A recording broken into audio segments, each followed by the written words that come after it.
हैं, हम प्रोटेक्शन देंगे दिल्ली को। किंतु अगर ये आंकड़े जो आज आपके सामने हम रख रहे हैं, इन आंकड़ों को आज अगर हम जांचेंगे तो जनता का तो आत्मविश्वास आपके ऊपर है नहीं। People would not have the confidence on you, because आप तो सेकेंड वेव से पहले भी कह रहे थे हम सारी तैयारी कर रहे हैं, हम हॉस्पिटल बना रहे हैं, बेड बना रहे हैं, होम डिलीवरी ऑक्सीजन का करेंगे। अरविंद जी, आप तो होम डिलीवरी ऑक्सीजन का करना चाहते थे, मगर एक्चुअली मुझे कष्ट लग रहा है कहते हुए, होम डिलीवरी आज अल्कोहल अर्थात शराब का कर रहे हैं। शराब के होम डिलीवरी में आप सक्सेसफुल रहे, किंतु ऑक्सीजन के होम डिलीवरी में, कंसंट्रेटर्स के होम डिलीवरी में, दवाइयों की होम डिलीवरी में आप सक्सेसफुल नहीं रहे। और क्यों नहीं रहे, इसका जवाब भी आपको श्वेत पत्र में देना चाहिए। अब मैं कुछ सवाल आपके सामने रखूंगा जो बहुत तीखे हैं, मगर यह आवश्यक है अकाउंटेबिलिटी के लिए, क्योंकि सर्वाधिक जो डेथ्स हुई हैं वो दिल्ली में हुई है। अरविंद केजरीवाल जी, क्या यह हकीकत है कि जिस समय ये कोविड का सेकेंड वेव दिल्ली में अपने चरम पर था, जानबूझकर और दिल्ली में आपके सरकार के साख को बचाने के लिए आपने टेस्टिंग को कम कर दिया, आपने टेस्टिंग की संख्या को कम कर दिया? क्या यह हकीकत है? नंबर 2, हम ये जानना चाहते हैं अरविंद केजरीवाल जी, पहले भी हमने ये सवाल पूछा था, 2015 और 2019 के बीच क्यों एक भी नया अस्पताल दिल्ली में नहीं खोला गया? एक भी नया अस्पताल नहीं खोला गया, इसका जवाब आप ही को देना पड़ेगा। दूसरा प्रश्न हम ये पूछना चाहते हैं अरविंद केजरीवाल जी, 2013 के पश्चात दिल्ली में 16 ऐसे अस्पताल थी जो अंडर कंस्ट्रक्शन थी, जो तैयारी में थी, उनका उद्घाटन होना था। इन 16 अस्पतालों में क्या कारण रहा जो एक भी अस्पताल फुल्ली फंक्शनल नहीं हो पाया, एक भी अस्पताल पूरी तरह से कार्यान्वित नहीं हो पाया आपके कार्यकाल में? और अगर हुआ हो तो आप इसका जवाब दें।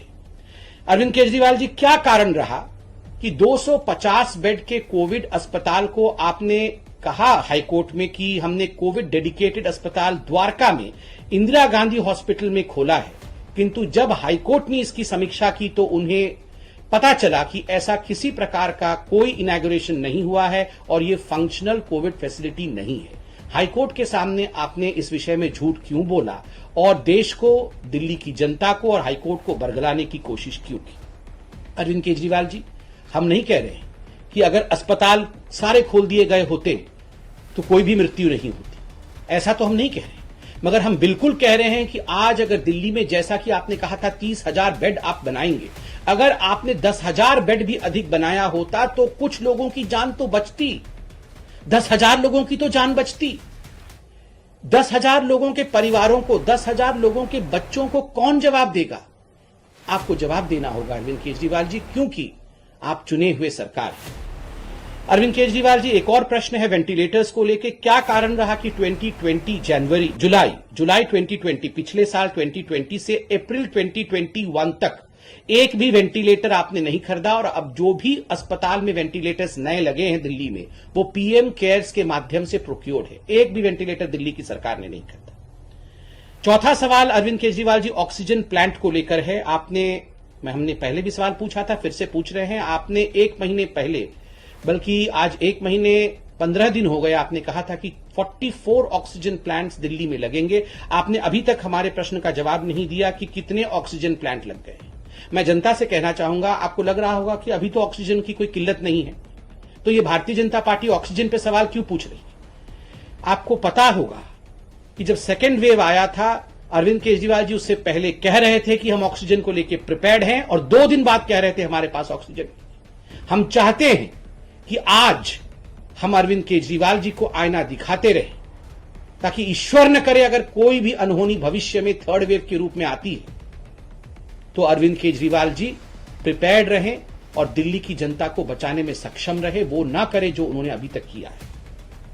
ऑक्सीजन मिसमैनेजमेंट को लेकर जो आप लोगों की लॉजिस्टिक में गलती रही है, हम जानना चाहते हैं इस श्वेत पत्र में ऑक्सीजन मिसमैनेजमेंट को लेकर केजरीवाल जी कि आपने सुप्रीम कोर्ट में ऑक्सीजन ऑडिट को लेकर मना क्यों किया था, और जब ऑक्सीजन ऑडिट की बात हुई तो तुरंत आपने ये क्यों कहा कि अब हमारे पास एक्सेस ऑक्सीजन है और जो प्लांट्स हमें ऑक्सीजन सप्लाई कर रही थी वो हमें सप्लाई करना बंद कर दे या उन ऑक्सीजन को डाइवर्ट करना शुरू कर दे? 2 दिन के अंदर ऐसा क्या परिवर्तित हो गया? क्या यह सच नहीं है कि कहीं ना कहीं ऑक्सीजन ऑडिट के नाम को सुनते ही आपको लगा कि सच का भांडाफोड़ हो जाएगा और आपने एक यू टर्न लिया। इसको आप जरूर व्हाइट पेपर में मेंशन करें।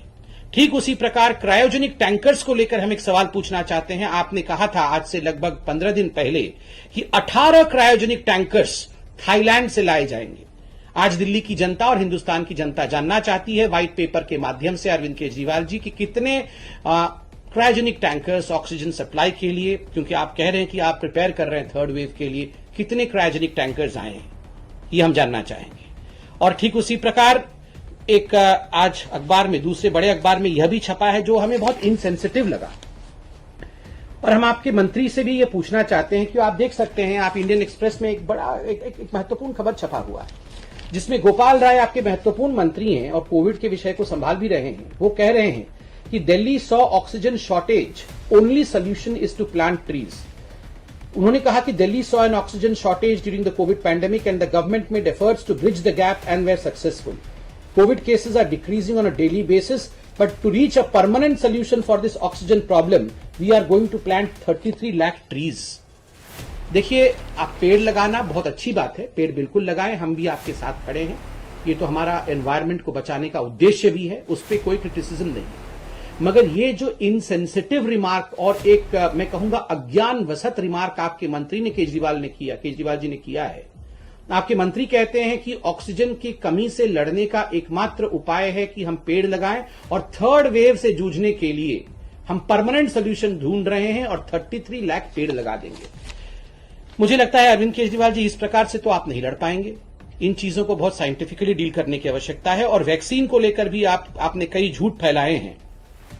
हम आज एक जो प्रश्न आपसे पूछ रहे हैं व्हाइट पेपर में उत्तर चाहेंगे। क्या कारण है कि वैक्सीन को लेकर जो ग्लोबल टेंडरिंग थी, उत्तर प्रदेश की सरकार ने 7 मई को ग्लोबल टेंडर किया और दिल्ली की सरकार ने 28 मई को ग्लोबल टेंडर किया। उत्तर प्रदेश 7 मई और दिल्ली 28 मई। ये जो डिफरेंस है आपके बीच समय का, ये आखिरकार क्यों रहा? और एक और सवाल हमने पूछा था, उसका जवाब आपने दिया नहीं कि क्या कारण रहा कि जो प्राइवेट अस्पताल दिल्ली में हैं, उन्होंने अधिक वैक्सीन प्रोक्योर किया और जो दिल्ली की सरकार है, जो बड़ी है, जो प्राइवेट हॉस्पिटल से काफी बड़ी है, उन्होंने प्राइवेट हॉस्पिटल से कम प्रोक्योर किया है। लगभग केवल जो सेंटर देती है उसका 12 या 13% प्रोक्योर किया है। इसका जवाब भी आप व्हाइट पेपर में जरूर देंगे, ऐसा हमारा मानना है।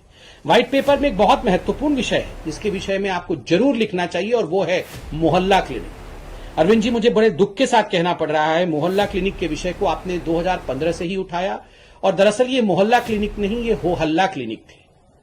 आपने हर जगह की, WHO ने भी हमारी तारीफ की है, अमेरिका भी हमारी तारीफ कर रहा है, पूरा विश्व मोहल्ला क्लिनिक कर रहा है, मगर आपके राहुल मेहरा जी ने ही कोर्ट में कहा ये तो दरअसल 20 फीट के 2 कंटेनर होते हैं, छोटे छोटे कंटेनर होते हैं, इनमें तो हम कुछ नहीं कर सकते क्योंकि ये तो सुपर स्प्रेडर के रूप में काम करेगा।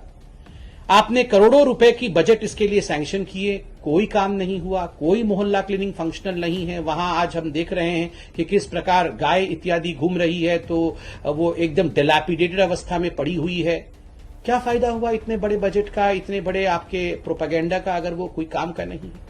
ये जो हो हल्ला क्लिनिक के विषय में आपने इतना हो हल्ला किया था, उसके विषय में भी आप जरा व्हाइट पेपर में मेंशन करिए। और एक और महत्वपूर्ण हिसाब किताब आपसे हम चाहते हैं।